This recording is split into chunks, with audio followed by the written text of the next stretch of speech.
You muted, bro. Unmute. There we go, Mike. Thank you. I forgot I muted myself. Hello, everyone, and welcome to Ohio State, the Voice of College Football. I'm your host, Garrison Gay, on Ohio State Primetime. Today, of course, everyone, Ryan Samuels is still not here on vacation. So we have our friend, our guy, Clean Mike. Mike, how you doing, brother? Doing good, doing good. Glad to be here.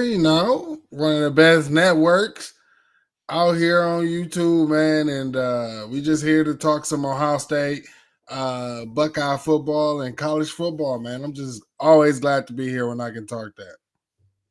Well, before we get going, everyone, please be sure to like, share, subscribe if you like the content. Also, be sure to check out all the rest of the shows here on the Ohio State channel that we have, including this one every other Tuesday. We have Ohio State.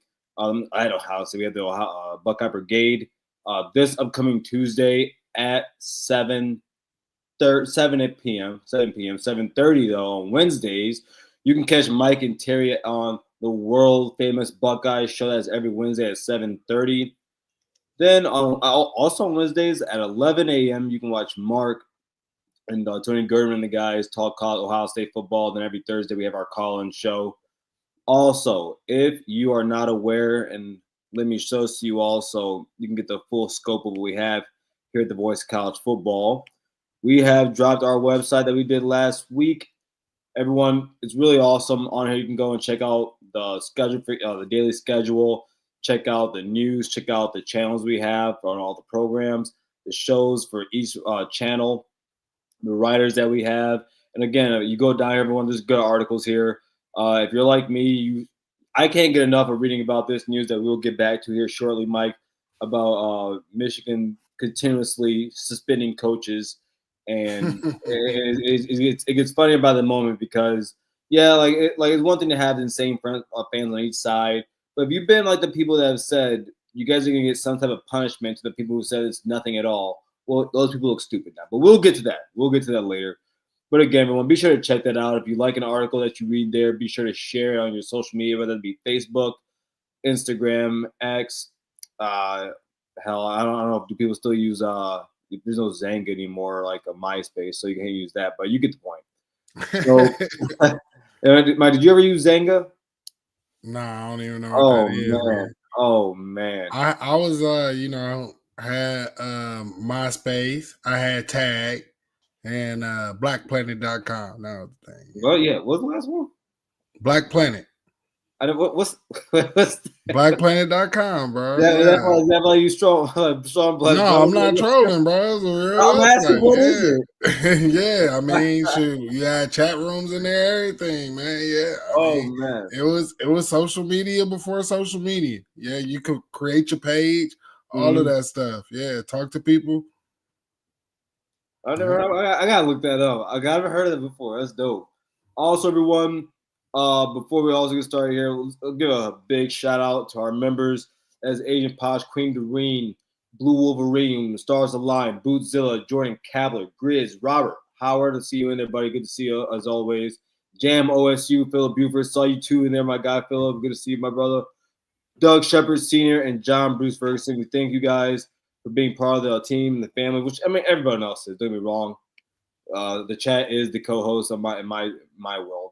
But if you want to check it out, everyone, click on that join button. You'll see there the memberships we have, the Block O Club, the JT Wasn't Short, and We Don't Give a Damn, and you know the rest. So, again, be sure to check that out, and especially in the upcoming months here, going into the season. There's going to be a lot of really cool things that we have for our members that they'll be able to see first and ahead of time for everyone else. Don't worry about it. What it is right now, everyone. It'll be worth the wait. It'll be worth the wait. I'm really hoping so. But no, it'll be worth the wait. But Mike, let's get started here, man. Today, what you got for us? What you got for us? I'll tell you, man. What we're gonna go over today. First off, Kayden Dixon-Wyatt committing to Ohio State. Ohio State again, shoving Oregon into a locker as we usually do. And we do it emphatically, to be quite honest with you.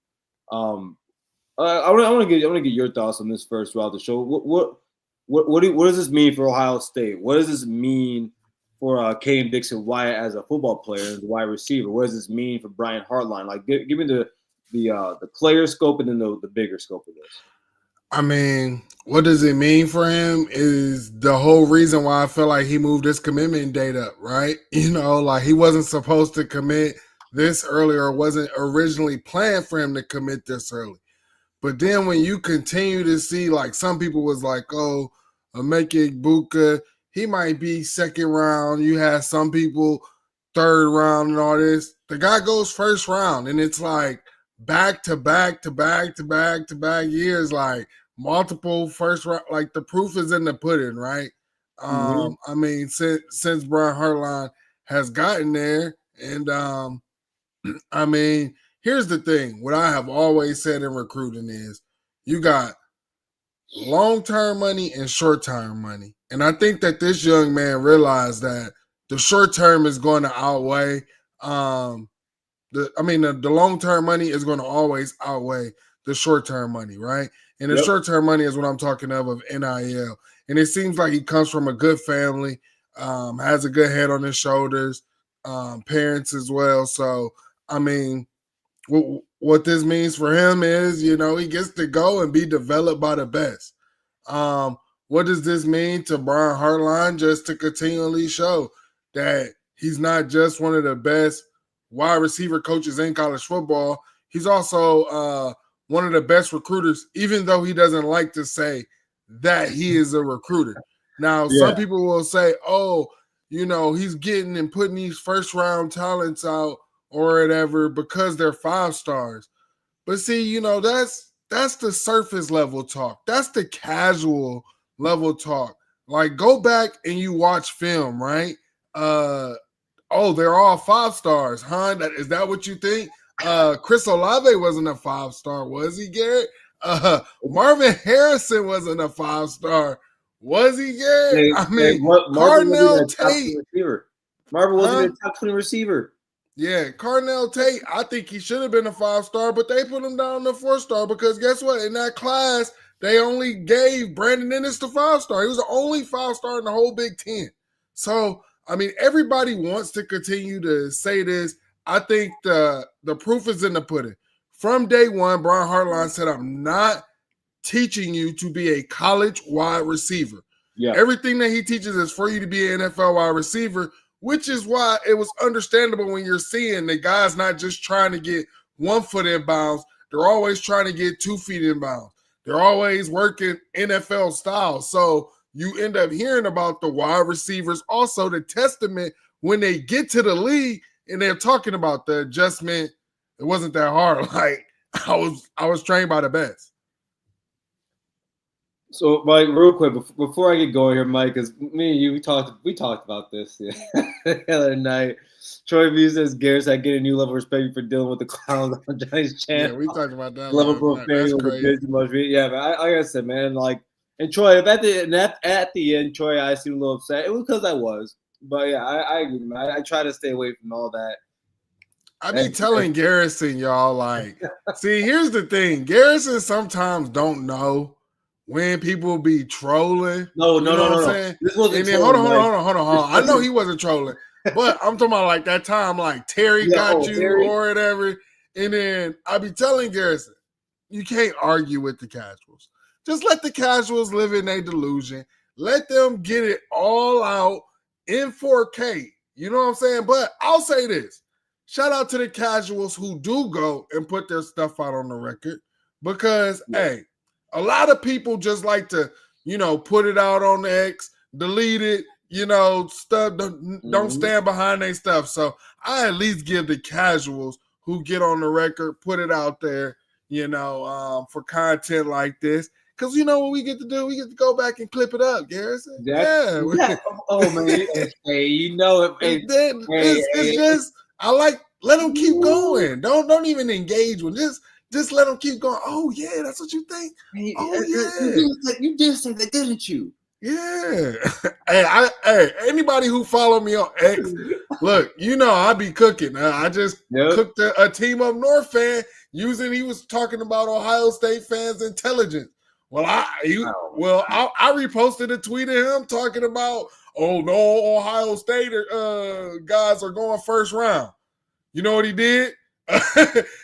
He turned the comments off. Nobody can comment on it now. I'm telling you, Garrison, like just save the content from the casuals. I gotta stop. And then I'm telling you, real quick before I go, Emily goes hot pull up because Clean Mike yelled at me via X to do so. LOK. Happy Monday, kids. Go Bucks. Happy Monday, you too, Emily. Emily the GOAT, man. Appreciate Emily. For sure. So I when it comes to Dixon-Wyatt as a player, I mean he's not a blazer, right? He's not super fast, but he knows how to get separation. He uses his body well. He knows how to use his body wings in the air. Mm-hmm. He's a go getter. He's a go getter. Like he gets jump balls. He has how is it 39-inch vertical? Is it? I'm not sure about his vertical. I mean, I know the kid is highly. I know the kid is highly talented. Yeah. I've seen him go up top on DBs multiple times, and I'll tell you this one thing that I'm noticing, right? Because I remember like back sending some film of Emeka in high school, and I was talking to one of my friends because he played football on the college level as well. You know, he was a top running back. I'm in the state of Arkansas as well. So I talked to him, and I was showing him like a Emeka film, and we was talking about like how easy it was for Emeka in the one-hand catches, right?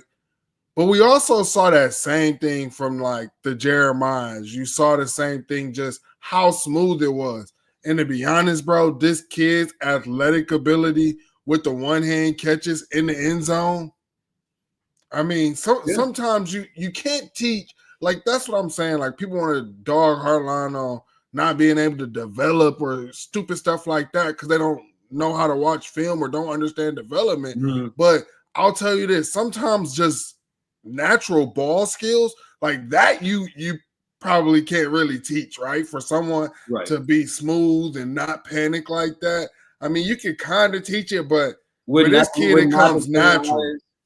Yeah. For this kid, it just comes natural, bro. No, I agree with you. Again, I think it's huge. On like the other end of it, man. I mean, that class is pretty much done at wide receiver. It looks like. Of course, with Henry, and then I don't want to forget the kid from Quinn Ewers' high school, the fast white kid. I don't want to say it like that, but that's what he is. But I mean, like, I don't want to forget his name. Someone hit me with in the chat if you can. Mike, if you remember it, cool. But also, great quote from him the other week. I can't remember his name, but talking about just, he wanted to go somewhere he can get developed and how he switched from TCU to Ohio State. I mean, I love a kid like that because, I mean, he knows what's in his class. He knows what's coming to Ohio State. He doesn't care. Brock Boyd. Thank you, Billy. It's not like he knows that he's coming behind the 8 ball, right? But what is it about? You are not coming to Ohio State. It's kind of like an internship at an accountant firm. You're not going there to become a construction worker or to just be an apprentice your whole life. You're going there to be able to take those skills to the next level. You come to Ohio State to be a professional. And I think that's why kids are coming there. I mean, at this point, Brian Hartline doesn't really have to sell it. Let's just be honest here.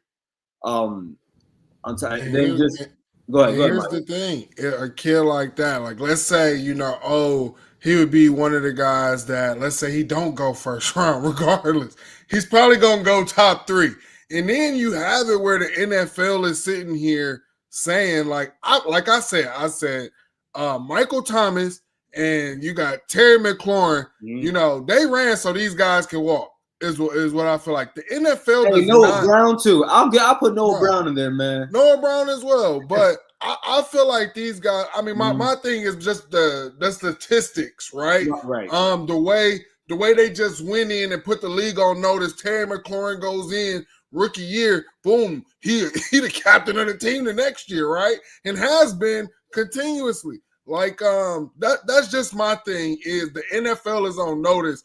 We don't want to miss out on the Ohio State wide receiver. That is dumb. To miss out on the Ohio State wide receiver would just be dumb at this point. I So surprisingly, and again, like I think Cardinal Tate's gonna ball out this year. But I think there's some people that are kind of like, I think Cardinal Tate is gonna be a first round wide receiver because I think Cardinal Tate is a first round wide receiver. But it is getting to a point where you don't even think. You really don't have to think about it. Like so, like when you see what Brian Hartline is doing, you see the production, and you know what? And shout out to you haters from other fan bases. Shout out to guys like Zach Smith, because we like a lot of it came out of that. Like we've seen the development of some of these guys. Terry McLaurin, when at the end of his career, I think people are gonna have to really sit down and see what he did in his career. That man has played with 50 different quarterbacks, and it doesn't matter who the quarterback is. He puts up 1,000 yards plus every single season, and quietly putting together an HOF career. But don't let me tell it. You go look at the stats. Just look at the stats. But I think it's awesome, and no man. At this point, it's kind of kids know where to go if they want to play wide receiver. Facts. And this is SFE Nation, so.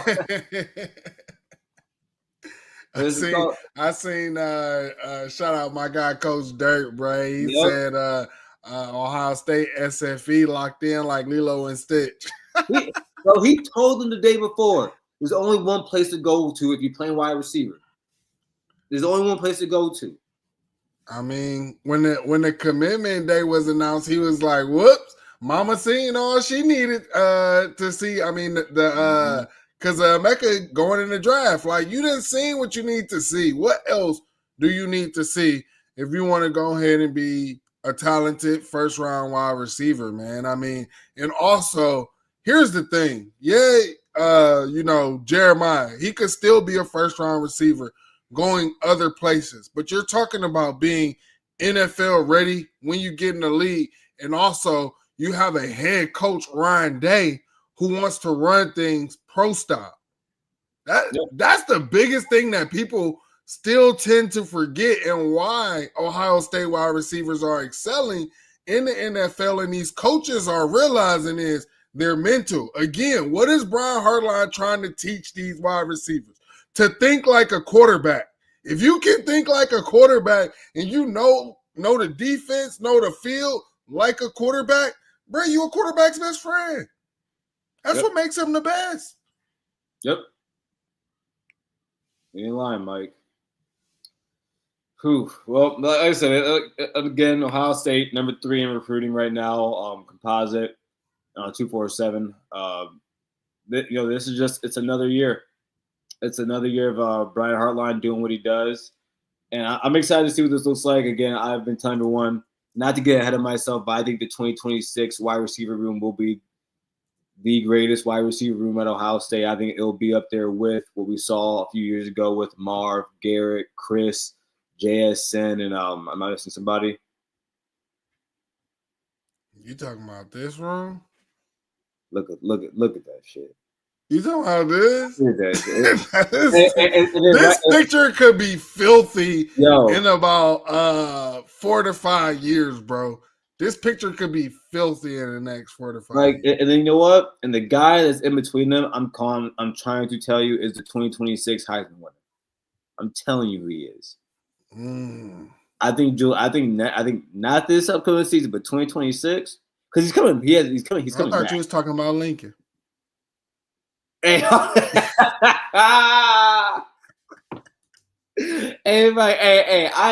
if it gotta be my boy Lincoln, man, I'm okay with it. I'll never. Hey, listen. Like my favorite rapper Drake says, man. What is that? I want to see my brothers flourish to their higher purpose. That's all I want for you, Lincoln. Flourish to your higher purpose. Facts. All right, man. So let's get to the next subject here. Ohio State brings in a kicker, much needed. No, I do not, and there's not. We all know who the kicker for Ohio State is going to be next season. It's going to be Jaden Fielding, of course, and they're bringing in a long snapper. I'm pulling it up here, but Mike, so that's not something that a lot of people I think would talk about, right? I don't think that a lot of people like, is that something that in your everyday brain as a fan that you're saying, okay, that's a elite pickup or a needed pickup like long snapper or kicker, especially when you have a kicker right now, and maybe you think as a football fan that getting a kicker is a dime a dozen, right? Some people do feel that way, like Skip Bayless. He thinks kicking should be out of the sport, but I think this shows another side of Ryan Day, like the big picture for me. I think it shows another side of Ryan Day where he's looking at the intricate things, right? The small things. Mm-hmm. Most people aren't thinking about a long snapper. Most people, I don't think, are thinking about, okay, who's my back? Well, I mean, I think most guys think about who my backup kicker is, but he goes out and gets Robert. No, I'm not admitting that. What? Robert, maybe another day we can talk about this. I'm mad that Mike even put that up here. I'm mad that I've had this conversation with Mike on Twitter. I'm not having it again. So Robert, you can take that take and no. But no, Mike. And as I put up because these are Buckeyes. I want to make sure I say their names correctly. But what are your thoughts on these new pickups of special teams for Ohio State and Ryan Day? I mean, one thing that I know about Ryan Day is he doesn't believe in making the same mistake twice, right? So, we had the other kicker out there, I would say in less meaningful games, right? But in the most meaningful games, we didn't trust our backup kicker. Ryan Day speaks heavily about having a pair and a spare, and I think he realized that, like, hey, if my kicker goes down, like I need to be able to have confidence in that backup, who it's going to be. And also, I want to say shout out to the kicker that we just added from the portal because I went and looked at like his statistics, right? And he didn't do too hot. I would say, what was that? The 2023 year. He didn't do too hot kicking 50-yarders, right? Then changed it completely around or whatever, and was nailing them last season. I think it was 84.7% or something like that, and then 92% on field goals. Dude went over for 50-yarders or whatever in 2023, bro. He didn't hit none of them. I think he was like 0 for 4, if I'm not mistaken, Garrison. Yep. Are you looking at it right now? I'm fine right now. For some reason, 247 doesn't have it. That's weird. I'm telling you. I want to say he was 0 for 4, but my God, I think when I looked it up, it was ESPN. I looked them up on ESPN. But honestly, I think that it's a great pickup. I think he also has eligibility left. So then that gives you confidence as well going into maybe the next season when Fielding is gone. So also, this maybe lights a fire under Fielding, gives a little bit of competition. Iron sharpens iron, so I'm with it, man. I like Jackson Corville. Jackson Corville from Ball State. And then you're talking about bringing in Nate Ebner. I think that's a mentality shift. You're talking about the way Coach Locke is talking about my running backs better be on special teams. James Laurinaitis is talking about his linebackers better be on special teams. Like, it's just this whole special teams mentality is coming back and it's feeling like Ohio State. So I think we're gonna see some things, that we used to see from special teams that I feel like we haven't seen in a long time. And I could be wrong about this, Mike. Like, this isn't a fact of what I'm saying. It's something that I might be just maybe put this in my own head, but I look at some of the things that some of the past coaches from Ohio State have done over the last, like, from Woody to Jim to Urban, and I feel like Ryan's been able to take his own philosophies and bring in some of the things that they do. Like, and you're talking like right now about, like, you're talking about these coaches wanting their players on special teams, and it's not like you're putting some walk-on out there. Riley Pettyjohn's going to be on special teams. Right. and so, like, in my mind, right? And you talk about Lachlan, talk about his running backs being out there. And as if you ask me personally, who the best running back in Ohio State history is, I'm going to tell you Ezekiel Elliott. Ezekiel Elliott was on special teams. Killing folks. Killing. So no, man, I love things like this. You know, can I prove that Ryan Day and this mentality, they're taking it from Urban Meyer? No, but that was one of the things that Urban Meyer did. Just because you were some big shot youngster on this team or whatever, for whatever reason, no, you can play special teams. It's part of the game. Mm-hmm. And so I like things like this. It makes me happy, man. It really does. Yeah. I'm excited. Now I just need to figure out who's going to be back there for kick return, punt return. Like, that's what I need to know. And I mean, I want to get back to the days where, you know, like when we had Theodore again back there, you just knew at any moment he could house that mud. You can't get to him. Now, that's what I think we need to get back to. I think we have the talent to do stuff like that. Just think we need to put those guys back there. I think Day needs to stop playing it safe all the time when it comes to special teams and just wanting them to fair catch or just catch the ball. No, let's go make some plays, because how amazing was it when we watched Caleb Downs do what he did, man. I mean, the spark that it got from the for the team, the spark that it got for the stadium, the fans. I mean, we definitely should see more of that, especially with the talent that we have. Mm-hmm. Shout out Steve. What up, Steve? Yeah, what's up, Steve? I love being a Buckeye fan. I really do. I'm not gonna lie to you. I'm not gonna actually. Did you see that? Actually, speaking of, did you see that photo? It's my background on my phone now. That picture of Mount Rushmore of the coaches. I'll grab it and bring it up here in a little bit. Mike, while I do that, actually, you want to run through some of these comments? That I can do. All right. Shout out Billy Tuesday. We need Brian Hartline to start recruiting the D-line. I mean, you know, that's just the one missing piece. It's not Brian Hartline. What we need is a full court press from Ryan Day and Matt Patricia, right? I mean, you feel like Matt G and Tim Walton, they can handle the secondary. They got that, right? We can trust that. James Laurinaitis, we can trust that he got the linebacker recruiting, right? I feel like. Even if we might miss out on a big-time 5-star, I trust his development, and I trust that regardless, whoever we get is going to be good anyways, right? Here's my thing is it should be where, because even on the offensive side, who are you worried about in recruiting right now? Like, not Tyler Bowe. You're not worried about Keenan Balin. We know he ain't worried about Brian Hartline. So it's just, you know, a lot of people say Larry gets a lot of flack, and yeah, he does. He does, right?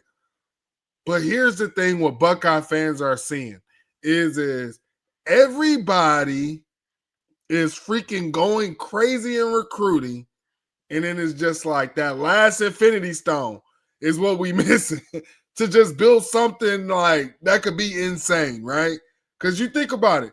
If we started landing, you know, in one class, if we got 2 5-star D tackles and then at least 1 5-star edge, you'll be like, oh my goodness, what are we about to do? Right? Then imagine another class like that. You get, you know, 1 5-star D tackle, another 5-star edge, and then, you know, a 4-star D tackle and a 4-star edge. Just, that's the type of stuff that Buckeye fans is ready to see, I feel like. No, I agree with you. All right. Emily, we have that special teams coach now, and he means business. Yeah, we talk about that. Nate Ebner. I think that that mentality that he had being on the Patriots, also infusing that with that Matt P, and we know how aggressive that defense is in that mentality. So infusing that as well in that mentality onto the special teams, I think we're gonna be smacking some stuff. Yeah. Hey, them boys returning that ball better hold it high and tight. I'm like, buddy. Well, who was that from Texas when Curry smacked it out of his hands? Ooh, I swear, if we got that ball back, I think that was the chance of that game to get out of hand right there, bro. I mean, I remember my coach used to say, "Don't be holding that ball like a loaf of bread." That was our shout out Richie Dubs, man. Richie Dubs. My man. Said Klatt would have been the greatest running back in program history. I'm not mad at anybody that says that. Yeah, I mean, I'm not mad at anybody that says that. I think it's just crazy, bro. Even as Buckeye fans, all the great players that we've had, I do feel like we've been robbed of, some like greatness. Like if Braxton Miller never got hurt, you know what I'm saying, and was able to finish out as a quarterback. I think Beanie Wells, if he wasn't injured getting through all the injuries throughout every season. Yeah. I try to tell people, man, like I remember that LSU game, that national championship. I was like, they had no answer for him until he left. They had no answer for him, and then he got injured. He had to look at the game. Yeah. Who else? Dang, I was just thinking. It was like I was literally just about to say it. Terrell. No. Dang, I don't know how I just forgot that. I don't know. It'll come back to me, man. It'll come back to me. Watch. We'll be talking about it. Oh, Devin Smith. Devin Smith would have been the best. Yeah. Bro, if it wasn't for his injuries, bro, he would have been the best D-ball wide receiver in the NFL. Bro. By none, bro. When the Cowboys had him, I was like, oh, yeah. Bruh, man, if my dude could have stayed healthy, man, that was a killer. That was a killer. Oh, that's tough. But before we continue, everyone, get your business, product, service, or personal brand to the next level by partnering with the Voice of College Football. Let's discuss how you also can reach your target market. Check out the experience of one of our current partners, being the Winning Agency, posted here on the screen. We are here to deliver for you. Contact us at sponsorships at vocfb.com. Again, that is sponsorships at vocfb.com today. So, Mike, before we get to like the more pressing matter in college football, which doesn't have to do with Ohio State, but in a way has to do with Ohio State, because our guy right here, and I'm gonna post. So our guy JR from a Big Ten huddle posted right here. The Big Ten is with the most returning starters in 2025. Yeah. Now, on this list, you have Illinois leading at 16. Mind you, I do have Illinois going through the playoffs this season. I have them at 10-2. Mm-hmm. But then you see Ohio State at 9, which I think for a lot of other teams you're probably a little bit scared about, but I'm not, because I think we bring back key for players. A Tier 1 program, non-starters, returning starters, I think is really good. yeah, it is. And mind you, Mike, we kept the 2 best players on the team. Yeah, so I think that. Oregon, and also, here's the thing that I'm wondering is you're talking about non-returning starters.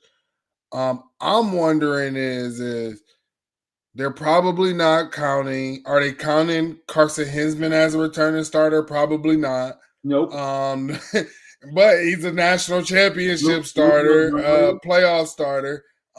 Same thing with Carson Hinsman. Are they counting him as a starter? Probably not. So, I mean, Brandon Ennis, they're not counting him as a starter, but we know what he can do in man-to-man coverage. How he gonna route somebody up? I mean, it's really scary, man. It's really scary hours out here. Yep. And shout out to Mark being here. Mark is a sponsor of the Ohio State channel. Yes, everyone, please, again, just go on there. We'll drop the email in here also for you to do so. But again, that's sponsorships at vocfb.com. And right says, oh, wait, oh, here we are. Yeah, Beanie Wells missed the second half of the 2008 Fiesta 2, and he was tearing up. Oh, my gosh. Those are some dark. Those are really good football seasons, but those are some dark years for me because I thought we had some teams that were just. Oh, we would have probably beat Clemson by 21 points, and the refs just wouldn't have been able to help Clemson out the way they were if J.K. Dobbins didn't get hurt in 2019. They could not stop J.K. J.K. They could not stop J.K. Okay, well, J.K. could have near the goal line not dropped the ball twice. So what? Nice. I mean, bruh. Here's my thing. All he was doing, and he was out there on the injury. I'm not giving him. Here's my thing. Sometimes you're talking about. I think one of the catches he had to fully extend for. I'm blaming the running back fully extended. That wasn't easy. So, but Mike, I didn't know you back there, but I was pushing J.K. GOAT propaganda to my friends. I was. Bro, he was hurt. To be honest, here's the thing. What he was able to do in that game even hurt. I mean, I salute JK. I can't take nothing away from him. And to be honest, they had to force him to stop playing because he didn't want to stop playing. You know? If JK was fully healthy, bro, I don't think that he drops 2 of those passes. And I also think that he could have ran the clock out. I think, and he probably would have scored more touchdowns running. So. Then right here, here we go, Mike. Let's go. And Let's go. I might have used a better picture for Woody. That's just me. But I ain't mad at it. No. Yeah, it's not bad, but you see, you got Jim with the sweater vest. Ryan.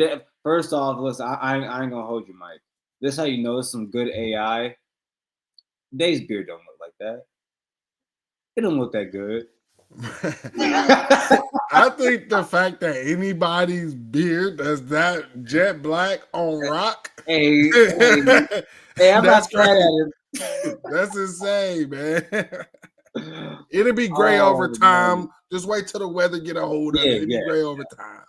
Our great kids will see it. It'll be gray. It'll be gray by then. And then, did you pull this one, Mike? Yeah, man. I thought shout out JR and Zach over there at Big Ten Huddle, man. I thought that this was a pretty good ranking. I was kind of shocked that there was. I felt like Zach was a bit high on that team up north. But here's the thing: I know some Oregon fans were shocked, huh? You said who was a little high on the team? Who was? I feel like Zach's a little high on the team up north. I think 5 is a little high for them. Yeah, especially with everything that's going on and possibly what's going on in the future. So, I mean, to be honest, you don't know if that team is going to even hey, the season might start, but then they lose a couple games and it's like, hey, what are we playing for? Because, NCAA did this or whatever. That's something that I'm considering. Also, I thought that they would probably be like a 5-loss team, 4-loss team anyway. So, now here's the thing. If you could go back, I'm not shocked with Zach being a little bit low on the Oregon one. And I know Oregon fans are wondering why. But I'll say, if you're a Tier 1 program, 5 returning starters for the Ducks, I don't think that that's good. I mean, is that 5 leaders? Everybody else coming from the portal? So that's where your experience is going. I mean, there's definitely some concerns that I think that Oregon isn't paying attention to. We're going to find out. And I know everybody's talking about, Decorian Moore. Here's the thing. Decorian Moore is going to still have some freshman issues and freshman mistakes that Jeremiah had too. So it is what it is. All right, Mike. Well, let's get to the pressing matter real quick of what's going on. Not too far from where I live, a couple hours actually, in Ann Arbor, Michigan, where they have suspended their head coach Sharon Moore, the 8-5 head coach, for 2 games. He will be suspended for the 3rd and 4th week of the season, where they play Central Michigan at home, and then they go to Nebraska, of course, conveniently missing the first week against New Mexico, and then the second week again at Oklahoma, where Sharon Moore gets to go against his alma mater, where he played football for the Sooners. Before I go, what's your what's your take on this? And then I want the larger overview of what has been happening and where we are. I mean, I don't know. At this point, it's laughable, right? He came out and said he did nothing. They came out, said he did nothing. So I don't understand why you're suspending somebody who did nothing. This is supposed to be a nothing burger. So I'm a little bit confused on what's going on, man. I'm just kind of waiting to see everything that's supposed to come out from this.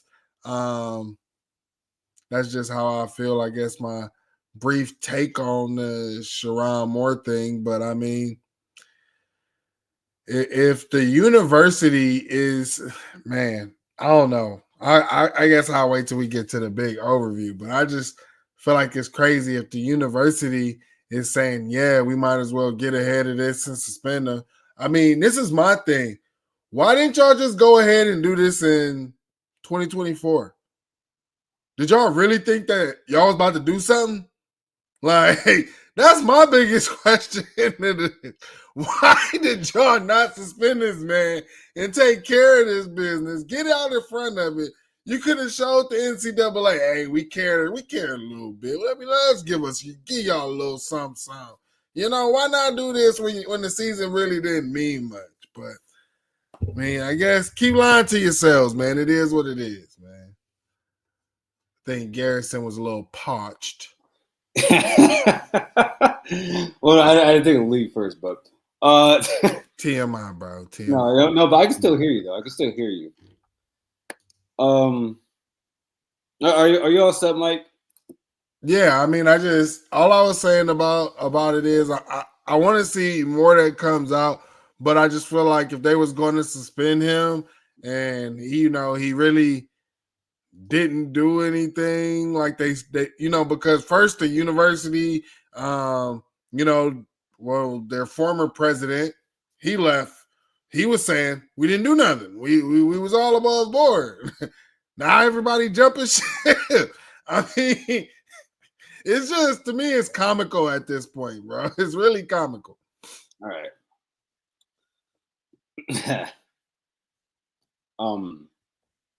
One, it wouldn't be me to. This isn't me coming down Sharon Moore.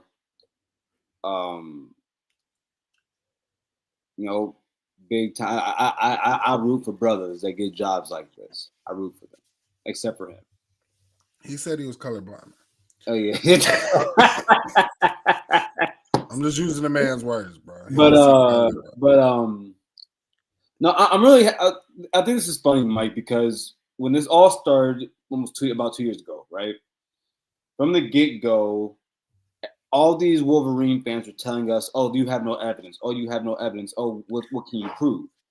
But at the same time, Mike, and I've been saying this for maybe 4 or 5 years now. Michigan fans say things without realizing what they're actually saying. So you go ahead and say that, but then when I ask you what proof do you have that none of this is true also, they sit there and go, Michigan will never do this. Well, it's not cheating. Well, no. How do you know it's not cheating? How do you know no one knew? How do you? And it's amazing. And me and you were talking about this the other night, and I'll let everyone know what Mike and I were talking about and on this. And I said, Mike and I have played this game, and I remember telling we both agree that listen. Low-level staffers on game days do not have access to the offensive coordinator, the defensive coordinator, and damn sure not the head coach. Not a low-level staffer.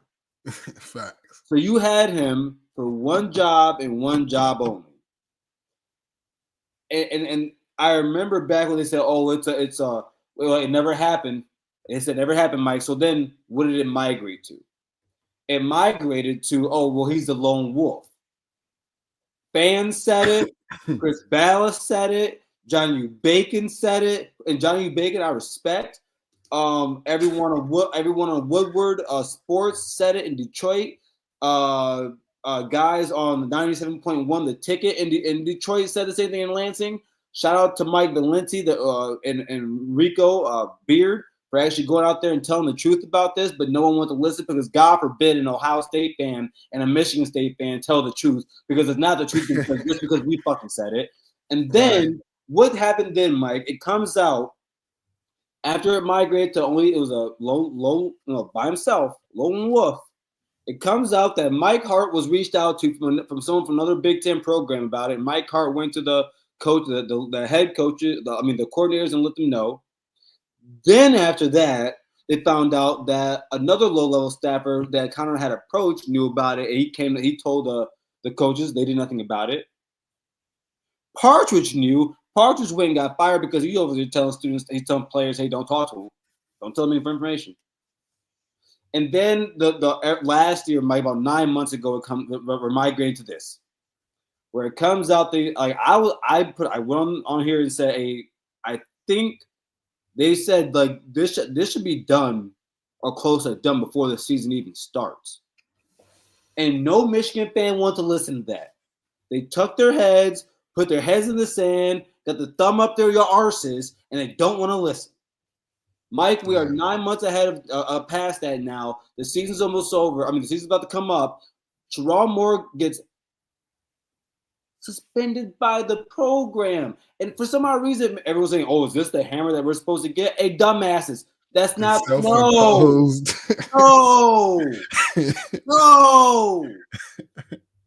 And I think it's hilarious, Mike. I'm sorry, I'm long-winded here, bro. You can say what you have to say. They don't know the difference between that. It really amazes me, and to the point where now they're trying to save face and shout. And you know what? I'm gonna give someone a shout out that I never shout out. Someone that I go after religiously. Isaiah Hole went on his platform today, and he put it out. He put it out there, man. He caped a little bit, sure, but he was honest. He said when Michigan suspending Sherrod Moore basically shows you have some guilt in this and that he basically knew what was going on. So everything that the Michigan fan has said from the get-go has been wrong. Yes, you can point out to other things that Ohio State fans, some other channels that Ohio State shows have said, but at the end of the day, you have been wrong from the get-go. Big facts. And thank you, Mike. Yeah, I'm sorry. I'm a little long right there. Nah, I mean, that's the thing. And here's the thing, man. Their fan base didn't really come outside till after 2021, right? After they got their first little win, man. Facts. So a lot of these fans have not really cared. Let's be honest. And then, a lot of these fans also were Lions fans, None of their football teams were good. They didn't care about football. This is why I say you can't argue with the casuals because they just don't know. They are delusional. And now you all have realized we've been arguing with brick walls over this the entire time. Now the wall is just crumbling down, man. Here's the thing. I'll say this. You have a president of the university who is stepping down and leaving to go to Florida. The team up north is a blue blood. Hold on. Let me job.